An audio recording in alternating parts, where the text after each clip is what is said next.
Workers found a body while digging a well. 10 feet tall, perfectly preserved, turned to stone, 3 feet beneath the earth. In upstate New York, in 1869, the world's most respected scholars rushed to examine it. Thousands paid to see it. Newspapers called it the greatest archaeological find in American history. But something wasn't right. And what happened next would change how America thought about truth itself.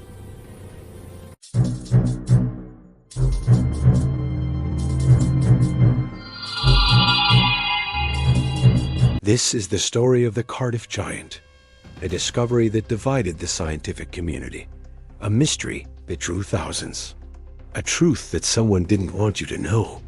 By the end of this story, you'll understand what really lay buried beneath that New York farm. You'll see how the world's brightest minds missed what was right in front of them. And you'll learn why this story, one of the most important moments in American history, was quietly erased from our textbooks. Because what happened in 1869 revealed something dangerous. Something about truth, authority, and how easily both can be manipulated. Stay with me. The answers are coming. October 16th, 1869. Cardiff, New York. 2 laborers are digging a well behind a barn. The property belongs to William Stubb Newell, a local farmer. It's routine work. Backbreaking, boring, until their shovels strike something solid. Not rock, not clay, something else. They dig around it, and as the dirt falls away, they see skin. Or what looks like skin. Gray, stone-like, ancient. They keep digging. An arm emerges, massive. Then a torso. Then a face. The workers drop their tools and run. Within hours, Newell sets up a tent over the site. He sends word to the local newspaper. He invites neighbors to come see what's been found on his property. By sunset, there's a crowd. By the next morning, there are hundreds. They're all staring down into a pit at something that shouldn't exist. A stone giant, lying on its side, perfectly formed. Every muscle carved with anatomical precision. Its face frozen in what looks like agony. One hand rests across its stomach. The other stretches toward the sky. Some say it's a petrified ancient human. Others whisper it might be one of the biblical giants mentioned in Genesis. There were giants in the earth in those days. Newell starts charging admission. 50 cents to look into the pit. Within a week, he's making hundreds of dollars a day. But the real question, the question that scholars, scientists, and the press are all asking, is it real? News of the Cardiff Giant spreads fast. Newspapers in New York City, Boston, Philadelphia, all running front-page stories about the petrified man. Illustrations show the massive stone figure lying in the earth like a sleeping god. The public is obsessed, but more importantly, the experts are interested. Dr. John Boynton, a respected physician, examines the giant and declares it genuine. He notes the realistic anatomy, the texture of the skin, the natural positioning. Other doctors agree. Geologists arrive from Yale. They study the stone. They debate whether it's truly a petrified human or an ancient statue carved by a lost civilization. Even Ralph Waldo Emerson, one of America's most famous intellectuals, comes to see it. He stands in silence, staring at the giant's face. Very wonderful and undoubtedly ancient, he says. But not everyone is convinced. A few skeptical voices speak up. Some geologists point out inconsistencies. The stone is gypsum, soft and unlikely to preserve a body. There are chisel marks that look suspiciously fresh. But these voices are drowned out by the spectacle. Newell moves the giant to Syracuse. He puts it on display at a hotel. The crowds grow larger. The admission price goes up. And then P.T. Barnum gets involved. The showman offers to buy the Cardiff Giant for $60,000. An astronomical sum in 1869. Newell refuses. So Barnum does what Barnum does best. He commissions a replica, an exact copy. and puts it on display in New York City, claiming his is the real giant and the one in Syracuse is the fake. Now there are two Cardiff Giants, and the American public can't get enough. But let's rewind back to 1866, 3 years before the discovery. A man named George Hall sits in a small-town Iowa hotel room. He's a tobacco farmer, stocky, stubborn, not particularly educated, and he's furious. He's just had an argument with a Methodist revivalist minister named Turk. The subject? Biblical literalism. Turk insisted every word of the Bible must be taken literally, including the passages about giants walking the earth. Hull thinks this is absurd, but the argument sticks with him. He keeps turning it over in his mind, and then he gets an idea. A dark, brilliant, petty idea. If people are foolish enough to believe in biblical giants, then maybe he could give them one, not to prove faith, to expose it, to show how easily even educated people could be manipulated if you told them what they wanted to believe. But there's another motive too. Revenge. Hull's cousin is William Stubb Newell, the same man who would later discover the giant on his property. They'd been partners in business before. They'd had a falling out. This hoax is partly about making money, but it's mostly about making fools of people Hull thought were fools already. So Hull travels to Fort Dodge, Iowa. He finds a massive block of gypsum. He tells the quarry workers it's for a monument. He has it shipped by rail to Chicago. In a rented workshop, Hull hires 2 sculptors. He swears them to secrecy. He has them carve a 10-foot stone man. But here's where Hull shows his genius. He doesn't want it to look new. He studies anatomy books to make sure the proportions are realistic. He uses darning needles to create pores in the stone, thousands of tiny holes to simulate skin texture. He washes the statue in sulfuric acid to age it. He pounds it with a mallet to create weathering. The sculptors work for months. When they're done, Hull has the giant packed in a crate. He ships it to his cousin's farm in New York. In the dead of night, they bury it behind the barn. Then Hull waits.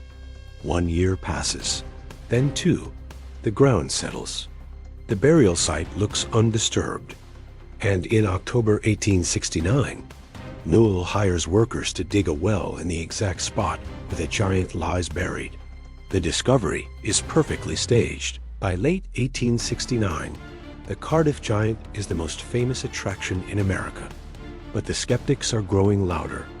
Dr. James Hall, the New York State geologist, examines the giant carefully. He announces it's a clumsy fraud. The statue is too fresh. The gypsum is too soft. A body could never petrify like this. Still, many refuse to believe him.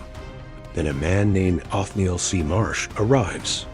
He's one of the most respected paleontologists in America, a Yale professor, a man who's made his career on careful scientific observation.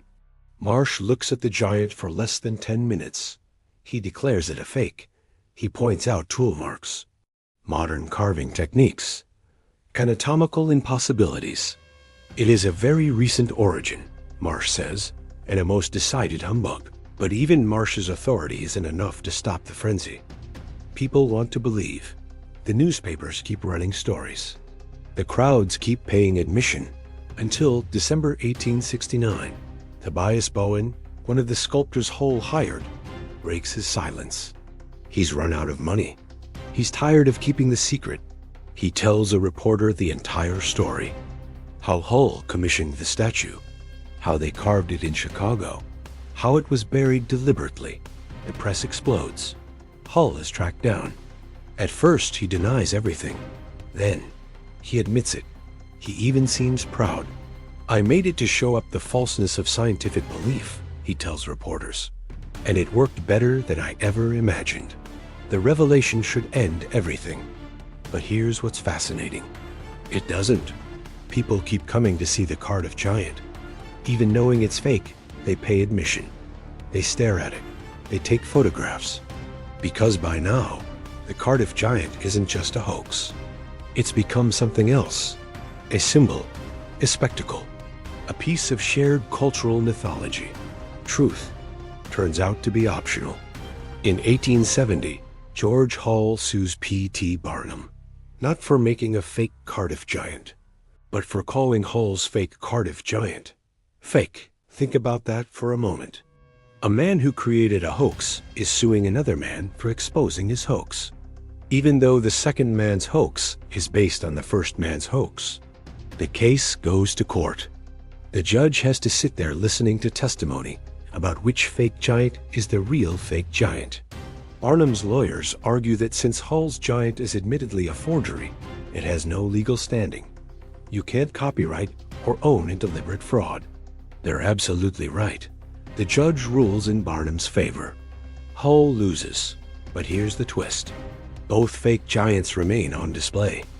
Both continue to make money, because the American public doesn't care about authenticity anymore. They care about the story, the spectacle, the experience of being fooled. The Cardiff Giant tours for years. It's displayed at expositions. It becomes a roadside attraction. Decades later, it's bought by a publishing company and displayed at the New York State Fair. Today, it sits in the Farmers Museum in Cooperstown, New York. You can still see it, a 10-foot stone lie, preserved for history. Here's what makes this story truly haunting. The Cardiff Giant didn't just fool the public. It fooled experts, doctors, geologists, Yale professors, public intellectuals. How? Part of it was confirmation bias. Many scholars wanted to find evidence of biblical giants or ancient civilizations. The Cardiff Giant gave them what they were looking for. Part of it was pressure. When your peers are declaring something authentic, it takes courage to disagree. Science, it turns out, is still a human enterprise, subject to groupthink and social pressure. But the biggest reason? People are terrible at admitting they don't know something. When the Cardiff Giant was first uncovered, the honest answer was, "This is strange. We need time to study it carefully before drawing conclusions." But that's not what happened. Instead, expert after expert rushed to judgment. They made confident proclamations. They staked their reputations on being the first to explain this mysterious discovery. And in doing so, they created a cascading effect of false authority. When one respected doctor said it was real, others felt safe agreeing. When newspapers reported it as genuine, the public accepted it. When crowds paid to see it, investors wanted in. The hoax succeeded not because George Hall was a genius, but because human beings are predictably bad at interrogating their own certainty. So why don't more people know about the Cardiff Giant? Why isn't this taught in schools alongside other famous hoaxes? The answer is uncomfortable. Because the Cardiff Giant exposed something the scientific establishment didn't want to advertise. That experts can be fooled, easily, publicly, completely. For decades after the hoax was revealed, scholars tried to downplay it. They called it a minor incident, or a regional curiosity. They emphasized how quickly some geologists identified it as fake, while quietly forgetting how many got it wrong. Academic institutions don't like admitting their predecessors were gullible. Scientific journals don't like running stories about how scientists were humiliated by a tobacco farmer. So the Cardiff Giant faded from popular memory. It became a footnote, a roadside attraction, a quirky piece of Americana. But the lesson it taught? That lesson was too dangerous to remember. Because if people understood how easily authority figures could be manipulated, they might start questioning other accepted truths. They might demand more rigor, more skepticism, more evidence. And that kind of thinking is inconvenient for institutions, for governments, for anyone who benefits from public trust in expert consensus. So the Cardiff Giant was allowed to fade, not destroyed, not censored, just forgotten, buried under layers of time and historical amnesia, until someone decides to dig it up again. The Cardiff Giant wasn't just a fake stone man, it was a mirror. And what it reflected was this: human beings don't believe things because they're true. They believe things because they want them to be true, because everyone else believes them, because authority figures confirm them, because it's easier than admitting uncertainty. George Hull understood this instinctively. He wasn't a scientist. He wasn't a philosopher. But he understood human psychology better than the Yale professors who examined his fake giant. He knew that if you bury something and let people discover it, they'll assume it's ancient. He knew that if you make something look scientific, experts will treat it scientifically. He knew that once enough people believe something, questioning it becomes social suicide. And he was right. The Cardiff Giant proves that expertise is fragile, that consensus can be manufactured, that even the smartest people in the room can be fooled if you give them a reason to fool themselves. This wasn't just a 19th century problem. This is a human problem. Today, you can visit the Cardiff Giant in a museum. You can stand over the pit and look down at the stone figure, just like people did in 1869. But there's a bigger giant still buried. The uncomfortable truth that we haven't changed as much as we think. We still fall for hoaxes. We still trust authority without verification. We still let social pressure shape what we believe is true. The difference is, our hoaxes are more sophisticated now. Our experts have better credentials. Our consensus has shinier institutions backing it. But the mechanism is the same. We believe what we want to believe. We trust what we're told to trust. And when someone finally digs up the truth, we're shocked all over again.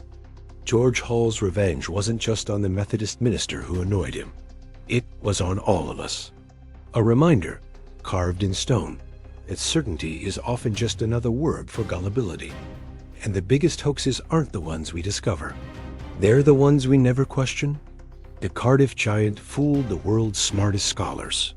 What's fooling us right now?